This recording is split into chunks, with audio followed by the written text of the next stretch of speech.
Good afternoon. Thanks for coming, everyone. Pleased to see such an interest in an area that we spend a lot of time focusing on. My name is Peter Teska, and I believe here we have an introductory slide so you can know a little bit about me. I wasn't originally scheduled to be your presenter today. My manager, Dr. Steve Dalton, who is British, unfortunately passed away very suddenly a little over 2 weeks ago. And it's a tragedy for us, very bad for his family, as you can imagine, and so the company asked me to come and pitch hit on short notice. So I hope you will apologize, or I apologize for my American accent. Hopefully I'm not too hard to understand. And please don't blame me for Donald Trump. I voted for the other guy.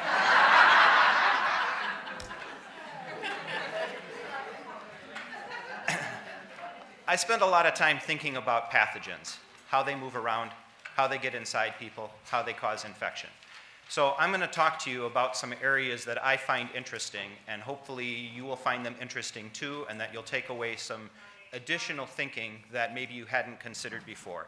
Here's a list of the things I'm going to talk about today. In 45 minutes, I'm going to try to briefly skim through a number of topics. I'm going to start with one of my favorite things, which is to throw up a quote. So in this case, Mark Twain is an American humorist, and he liked to talk about how it's not the things that you don't know that get you into trouble, it's the things you know for sure. And if you look at how we've talked about the environment over the last 20 years, 20 years ago you'd go to presentations and people would say adamantly and with authority, the environment plays very little role in causing infections. In the last 20 years, a mounting series of studies have given us evidence to show that that's likely not the case. While there are certainly non-environmental sources to infection, there's growing recognition that the environment plays a role in a number of areas. If you look generically at infectious disease globally, because I think it's probably the best barometer of how the environment helps passing infections from person to person, you see numbers that are in the millions to represent the burden of infectious disease globally. And it's not just in developing countries. We have deaths due to things like very common illnesses, influenza-like illness, every year, even in highly developed countries like the US and in the UK. So it's something that we constantly fight against. We've generally been doing pretty good, but haven't eradicated these diseases. When we look specifically within healthcare, we see that about 4% of the patients in the US come away with an HAI, and in Europe, the range is from 3.5% to 12%. It's always difficult to compare HAI rates between countries because the measuring methodologies are different. But if we broadly look at this, we say in that 6 to 8% range probably represents the US and developed countries in Europe. In developing countries, the rate can be 3 times as high, showing that there's a lot of opportunity for improvement in these countries. The Kramer article is a nice overview for those that are wondering about data to support the longevity of some of these pathogens in the environment. I have 3 rows in particular circled. Acinetobacter can survive up to several months. Klebsiella can survive up to 30 months, up to 2.5 years, and Staphylococcus aureus up to 7 months. What this information says to me is if we don't deal with it, it's going to stay there for a long time. So it's not the case that simply ignoring these organisms will cause them to die off on their own in a rapid period of time. It's much more likely the view that these organisms, once endemic in a facility, will be there until eradicated. If you look at the best evidence of the role of the environment in healthcare, you'd look at studies that looked at the impact of staying in a room where the previous patient had certain transmissible diseases. So when pathogens known to have environmentally transmissible sources are implicated in increasing the subsequent rate of infection for patients that stay in the same bed space, we can draw a fairly firm conclusion that the environment is playing a role. How that role happens, I think, is up to a lot of debate. How much of it is the role of hands? How much of it is contaminated surfaces? How much of it is clothing from our healthcare workers? But it begs the question whether or not patients ultimately will start asking, what did the person in the bed before me have? And how does that affect my risk of infection when I'm in your facility? In the US, because we're a very litigious society, we know that there are lawyer groups already operating under this premise, suing hospitals for data related to infections and using it to make the case that the hospital was negligent in providing care. Here, your government runs your health care, so perhaps you're spared some of the foolishness that we have, but even so, We don't want patients to have these infections, and we know that there is an association between not eradicating them from the environment and subsequent risk to patients coming into the bed space. So whether it's MRSA or VRE or Pseudomonas or C. difficile or Acinetobacter baumannii, any of these organisms that are associated with environmental transmission come into our radar as pathogens we should be paying attention to. Now, because I'm talking largely about surface hygiene, I don't want anyone to think I'm ignoring the role of hands. So I even put a separate slide in just to talk about hands, just so everybody knows that I am cognizant of the importance of hands. The WHO, in their very nice report on hand hygiene and the model for 5 moments, they have 2 quotes that I find particularly helpful.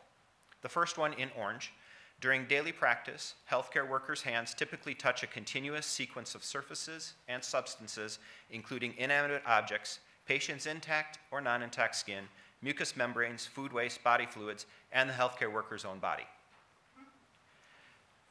So the contamination occurring to hands is something that's happening on a moment-to-moment basis. It isn't something that happens infrequently throughout the day, and if we just did hand hygiene once or twice more, we would effectively deal with it. It's something that has to be done at each moment when contamination occurs. The second quote: with each hand-to-surface exposure, a bidirectional exchange of microorganisms between hands and the touched object occurs, and the transient hand-carried flora is thus continually changing. In this manner, microorganisms can spread through a healthcare environment within a few hours. For those that are old enough like me to remember a cartoon strip named Peanuts, there was a character named Pigpen, and he was a little boy that walked around with his cloud of dust behind him. If you were trying to think of a way to communicate what it's like for a person to move through a healthcare facility, that's what I use. We carry our little cloud, we interact with other people's clouds, we drop off stuff from our cloud, we pick up stuff from their cloud. And how often does it happen? All the time. Every time we touch a surface, there's a bidirectional exchange. Every time we shake someone's hand, there's a bidirectional exchange. Every time we breathe air from different environments, there's the potential for a bidirectional exchange. We breathe in things and we expel things through our breath. Stiefel looked at whether or not hand contamination could occur by touching just surfaces versus touching the patient, because there's a generally held belief that touching patients represents more risk than touching surfaces around them. This is one of several studies that came to the same conclusion. Hand contamination with MRSA has been demonstrated to occur with equal frequency when healthcare workers have direct contact with a colonized or infected patient, or through touching only contaminated surfaces. So if you're a healthcare worker, you go in, you stand at the bed rail, you lean on the bed rail, you walk away.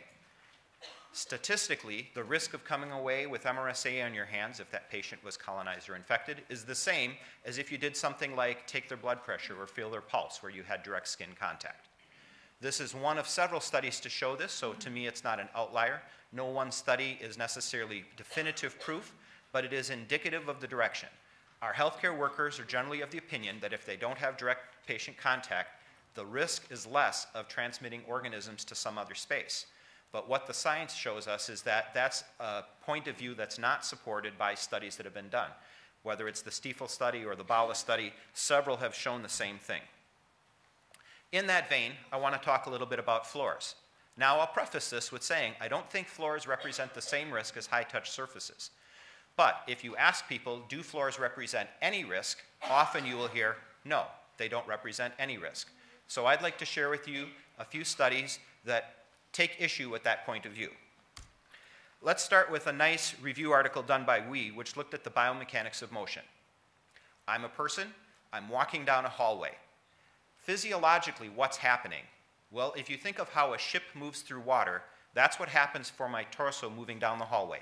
I create a wake, air curls behind me, and circulates and mixes. My legs create little whirlpools as I walk. They swirl the air, and stuff that's on the floor gets picked up. We know that the thermal plume generated by the body heats the air immediately adjacent to the body, and anything in that airspace rises up, reaching a peak velocity about 0.5 meters above the head. So it's not like it lightly lifts stuff. Stuff that's close to the body actually moves with some velocity up into the air.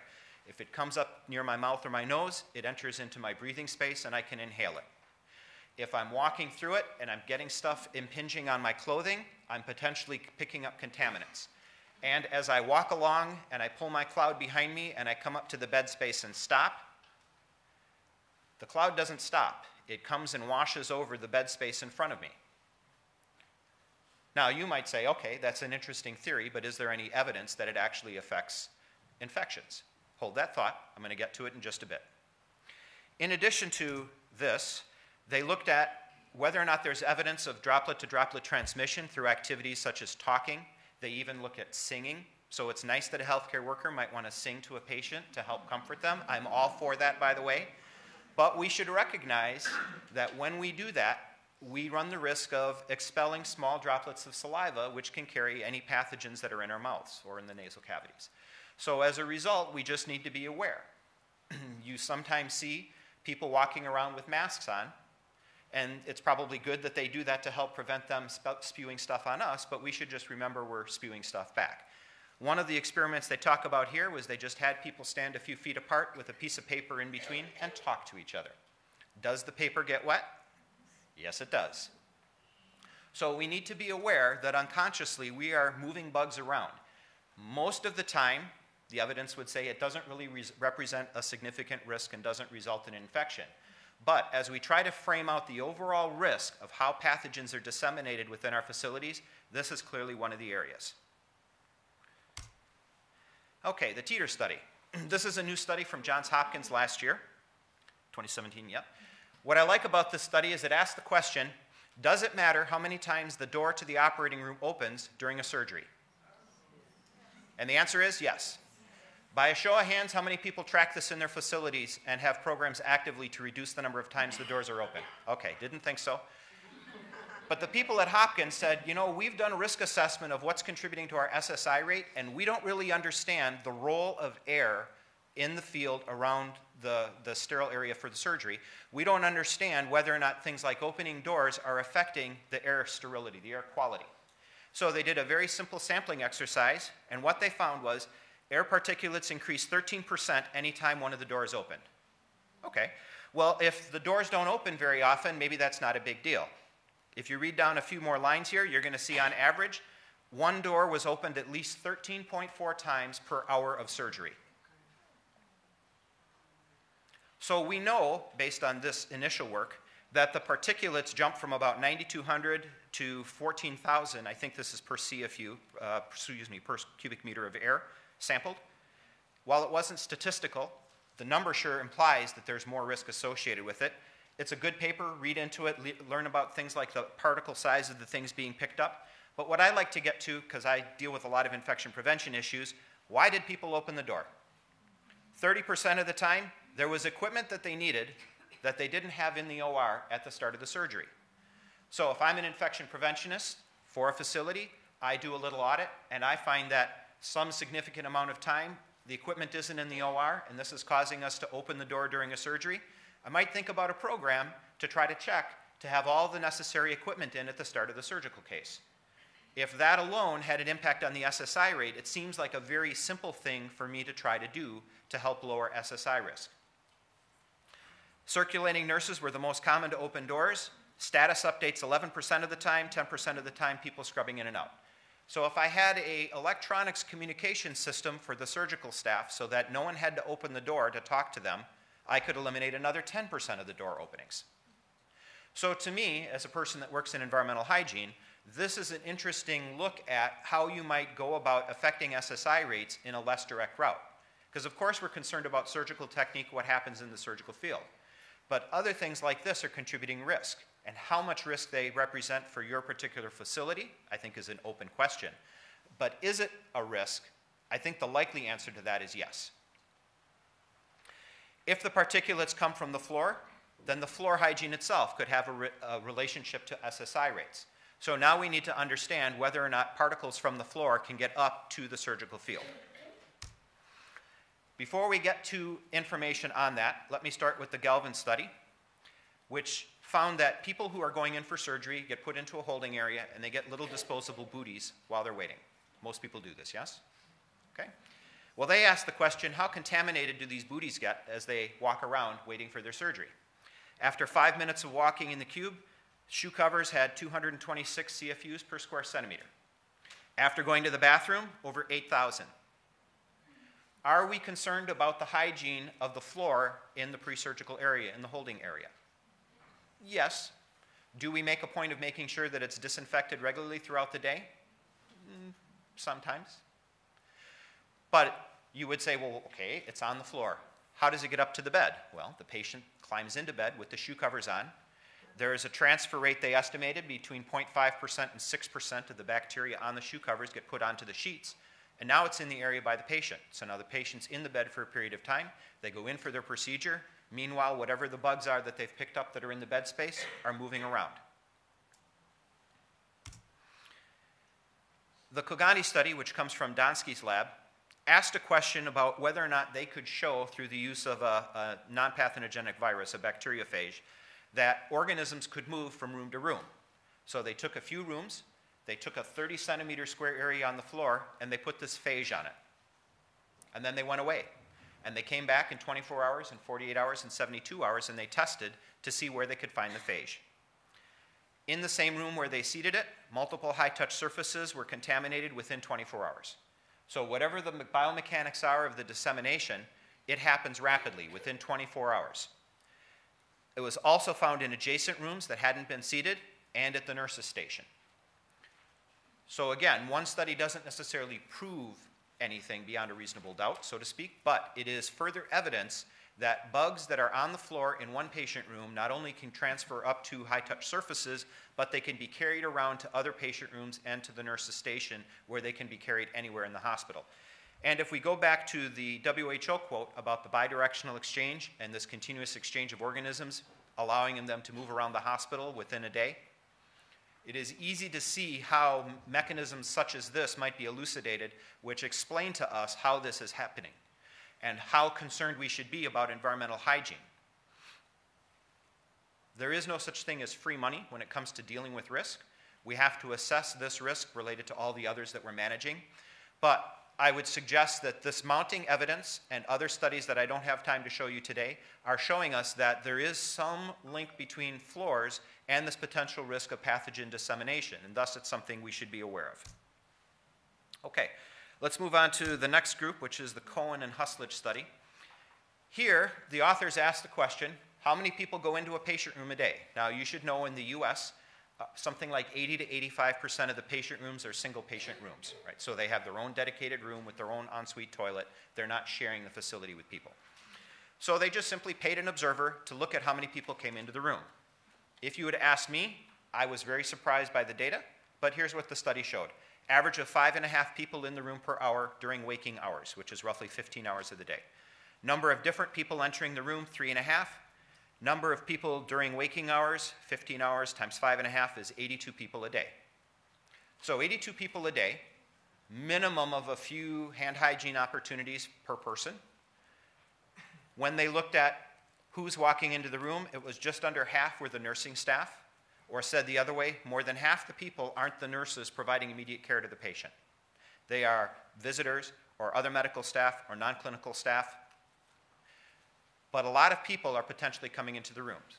Now, in an environment where you have bays, perhaps each patient isn't getting that many visits, but looking at this evidence of how pathogens move around by people walking, even if the visitor doesn't go to the first bed but goes to the second bed, do they run the risk of dragging stuff past the first bed? Do they run the risk of further moving the air around, which thus can transmit some of these pathogens or disseminate these pathogens? They also looked at what people touched when they're in the room. A third of the time, they touched the environment only. So if they're touching the environment only, are they going to have the same mindset that they need to do hand hygiene as if they were touching the patient? Probably not. But we know from looking at studies like this that this frequency of coming into the room and touching high-touch surfaces but not the patient is actually quite common. If a third of the time this is occurring, it's a quite common event. 27% of the time they touch the patient's intact skin, 18% of the time contact with blood or body fluids, 16% of the time they touch nothing in the room at all. So they come in, the patient has a question, they talk to the patient, and they leave and they don't touch anything. Now, do they need to do hand hygiene? Well, we would teach them when they come into the room, if there's an expectation they're going to enter the patient zone, they should do hand hygiene per moment one. But if they don't touch anything, do they need to do hand hygiene when they leave? Well, I've had IPs argue vociferously both ways, so I will say it's a matter of some discussion about whether or not you make them do it. They're going to say, I didn't touch anything, therefore there's no risk to the next patient. We're going to say the standard practice is that you do hand hygiene when you leave the room, and somewhere in the middle we'll probably come to some sort of compromise. 75% of the time, non-clinical visitors touched environmental surfaces only. So some of the people we should be thinking about encouraging to do hand hygiene are these non-clinical visitors, because they're potentially picking up a lot of stuff from surfaces. And then the hustlage study. So the hustlage study looked at, for healthcare workers, what do they touch while they're in the room? And as you can see that there is a curve to describe the number of surfaces touched per time they're in the room, but number one was bed rails. 3.1 times per patient interaction, bed rails get touched. Directionally, does that agree with what you would understand, that bed rails are a very, very commonly touched surface? Okay. So I'm showing this briefly. Now I'm going to show some math. I know when you came today, you didn't think that anyone would say, and now we're going to do math. But if 82 people come into a patient room in a day, and the bed rail gets touched 3.1 times per interaction, 82 times 3.1, 256. So 256 times a day, the bed rail is being touched. Now, you might argue there's something not necessarily correct about this information. It overrepresents something. I am good with that. If it was half as much, I'd still say that's a lot of touching of the bed rail. If it was 25% of that, I would say it represents a lot of touching of the bed rail. To me, one of the more interesting things was, and I think this is, oh, I'm going to let you take your picture. Got it? Okay, good. I try to be accommodating as a presenter. An Adams study, which just came out last year, replicated much of the work done by the Cohen and the Hustlage study, and what it found was basically the same thing. Bed rails were being touched between 16 and 20 times an hour. Take that times 15 hours a day, and you get up in that 225 to 250 range.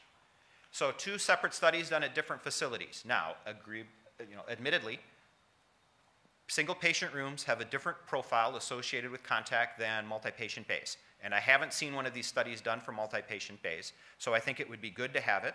But what I liked about the Adams study was they also did microbiological swabbing to determine with what frequency they were finding samples positive for MRSA and what the overall bacterial levels were. About half the time, surfaces had very little bacteria on them at all. 53% of the time, less than 2.5 CFUs per square centimeter. 22% of the time, they had some light contamination, and then a quarter of the time, they had the moderate to high. Now, one of the problems with bacteria, as we all know, is you can't tell when they're on surfaces. So you touch this surface and you don't get anything on your hands, and you touch this area right next to it and you pick up lots of bacteria. So our practices are more horizontal in nature. We try to encourage activity following activity. You touch a surface, you do hand hygiene. You touch a surface, you disinfect the surface, rather than identifying a specific risk before you do those subsequent actions. So to me, the Adams study, replicating what was done between Cohen and Hustlage, further emphasizes that these surfaces are being touched a lot. Now, I'm going to come back to that towards the end of the program, but I'm going to interject here a little bit of commercial for Diversey, because we think disinfection of high-touch surfaces is really important. So as there is models around point of care for hand hygiene, we think there should be a similar model for surface disinfection. And we use a graphic that looks like this to help communicate when surfaces should be disinfected. We've shared this with some of the thought leaders from our side of the pond, and they've encouraged us to try to make it less than 6 moments, so we're working to try to do that. But directionally, this helps communicate the times when staff should be thinking about surface cleaning and disinfection. So to the extent that you have programs in your facilities around when surfaces need to be disinfected, feel free to shamelessly steal this and use it, use your own version. You saw it in a public presentation, so we can claim no IP on it. Feel free to try to use it if it helps. We want to see surfaces cleaned a lot. We want to see hands cleaned even more, but we want to see surfaces cleaned more than the once a day that they typically are today. Okay. And this little picture here shows disinfectant wipes mounted on the wall next to the bed, making it a little easier for the staff. Obviously, the disinfectant has to be safe enough that the staff can use it around the patient, so that's a separate issue. But we'd like to see both hand hygiene and surface disinfectants accessible at the point of care. Okay. So everyone has likely seen this, the 5 moments of hand hygiene. I just showed you our 6 moments of environmental disinfection.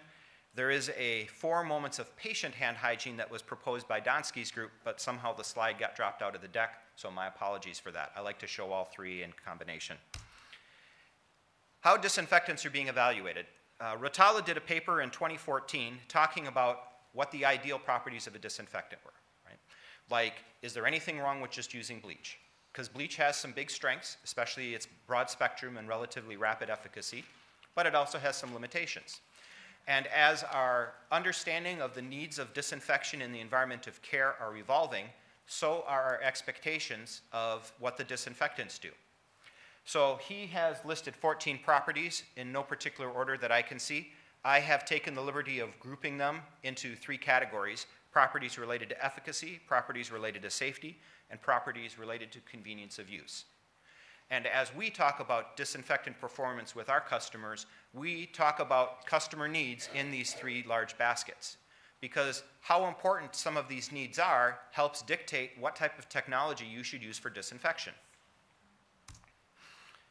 Here is a little bit of an eye chart, but this is a red, yellow, green stoplight type of chart to show how we think about different disinfectant actives. Now, you can take issue with any one of the dots, that's fine with me. What I like to show at a high level is nothing is completely green. There is no disinfectant on the market that meets all the expectations from the Rotala paper on properties of an ideal disinfectant. So as a consequence, picking a disinfectant involves making trade-offs. What things are most important to you, and what things are you willing to take? All disinfectants damage surfaces to some degree over time, certain surfaces more so than others. So we will often talk about what surfaces are biggest problems, which ones are the most sensitive, perhaps which ones were purchased most cheaply and therefore are at most risk of being damaged. But this area of surface damage related to performance of the disinfectant to us are 2 very important pillars when looking at how disinfectants perform. And having talked about that and seeing here that I have about 20 minutes left, I'm going to move on to a few other topics. Historically, we would always use launderable cloths in our healthcare facilities, right? Nurses would have that in a spray bottle. The environmental services cleaning staff or the domestic staff might have a bucket with cloths. And we've just always sort of taken it on faith that when those cloths come back from the laundry, they're hygienic and safe to be introduced into a healthcare environment. Well, if you missed this paper from Cifuentes, let me assure you that that's not always the case. In fact, rarely was it the case that the cloths were actually all that hygienic. Because when they go to a commercial launderer that's bidding for the job based on the lowest cost possible to do it, you're not necessarily getting a lot of assurance of a hygienic nature of the output for the linen. So in this study, they took 10 hospitals, 3 cloths each, sampled them, and found that about 80% of them, or 90% of them, were contaminated with bacteria. Average bacteria load, 133 CFUs per square centimeter, so a relatively high load of bacteria. Sometimes non-pathogenic bacteria, but often species like Pseudomonas and Klebsiella, and some fungi like Aspergillus. Microfiber, which does a good job of picking up stuff from surfaces, also can have problems releasing it when it's laundered. So the counts on the microfiber cloths were higher than it was on the cotton. 9 of the 10 hospitals were using a quat, 1 was using bleach. 2 of the 10 used a commercial laundry, 8 of the 10 laundered it in-house. What the study showed was that the controls around laundering are barely existent. Like we might have on paper in a binder somewhere what we expect the quality of the linen to be, but nobody is monitoring it on a regular basis. And I won't ask for hands how many people are doing that. I'm just going to assume that you represent everybody else, where you're not actually taking samples of the laundered clothing and having it sent to the micro lab and tested. This has increased interest in disposables where it can be used and where it's affordable. So the Weinken study, which came out of the University of Louisville, looked at if we use it for cleaning our operating rooms where we have perhaps some of our most vulnerable patients, is it faster, cheaper, better, or none of those when we use disposable cloths? What they found was that the time to clean the operating room decreased by about 23%. By having a pre-wetted cloth, people were cleaning faster. That sort of makes sense if you think about a cloth in a bucket where the worker has to go to the bucket, dunk the cloth, wring it out for several seconds, and then take it into the room. Simply tearing off a large cloth from a bucket where it's pre-wetted might be faster. They graded cleaning compliance using a covert fluorescent marker.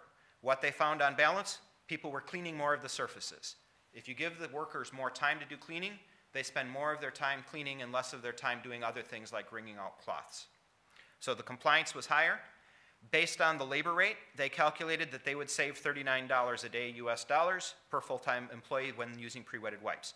And based on this, they made the argument to their leadership for doing away with cloth and bucket for OR cleaning, and they're now using pre-wetted wipes. I would tell you from Diversey, this is not uncommon in the US. A large number of hospitals have gone this direction for OR cleaning and some for patient room cleaning as well. Because when the hospital does an internal study, they do some microbiological swabbing, they find consistently that they're getting better results than with the launderable cloths because so many of the launderable cloths come in with bacteria on them. Okay, now we're going to talk a little bit about UV, but first I'm going to take a drink of water.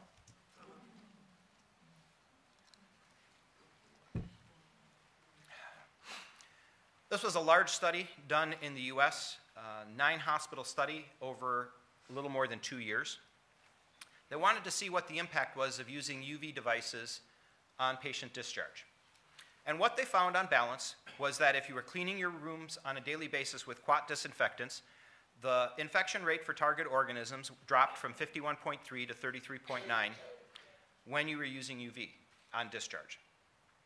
But the data was very mixed when you were doing other things. So if you were using chlorine as a daily cleaner, there was some improvement, but it wasn't statistically better. They did see some lower dropping rates for certain infections, but not statistical significance, not of statistical significance. Where VRE was monitored, this one had the best improvement, about a 64% improvement. However, they admitted in the analysis of the study that the cleaning compliance was required to be 90% for the data for the month to be counted. And in many cases, the facilities weren't achieving anything close to 90% cleaning compliance to start with.